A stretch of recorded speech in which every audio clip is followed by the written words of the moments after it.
Hello, everyone. Biggie here again, and I wanted to talk about cities and value. Outside the city, here in Uganda, in Kampala, an average of 3,000 shillings is what it takes as fare for a distance of about 3.6 kilometers using a border. Let me give an example coming from Nalia to Ntinda.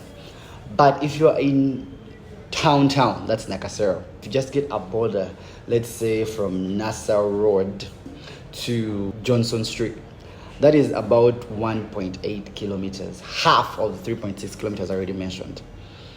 You are charged the same price, meaning the value in the city doubles. Matthew 5:16 says, "A city that is set on a hill cannot be hidden." Obviously, it says that the salt of the earth. It's comparing the Christian to our city. And as I was going off this border, the Lord just told me, if in the city the value doubles or triples, then each Christian must be a place of value addition, of value increment. When people come into contact with you, their value ought to be made known or known firstly, and then it ought to increase. When people meet you, they ought to interact with high value in the way you speak, in the way you dress, in the way you walk. For the Bible calls you royalty. Value can be so many things. It can be another human realizing how much they are loved, how much they are worthy.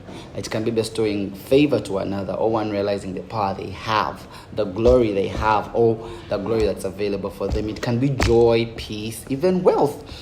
And what better way to encounter these backed by introducing God to people? Some would have known God, but at a shallow level. But you ought to increase the value of God as well in others' lives. I have a friend who she confessed that she didn't know that Christianity would be fun until she met me. She encountered firsthand that one could find peak joy in God.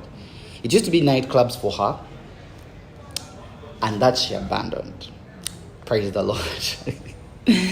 That is what it means for you and I to be compared to cities, adding value to people, adding value to God. You're going to make God appear as He's supposed to be, as a provider, as a joy giver. Because some people may know Him, but they fear Him. They don't think He can sort their problems out, or they don't think He can give them all the things that we've seen Him do in the Bible. So adding value to God by living or showing His marvelous works and truth in our lives also helps add value to Him. If you're sitting on a hill, and if the value of transportation in town increases, then that means you as well have an element of increasing value in others' lives.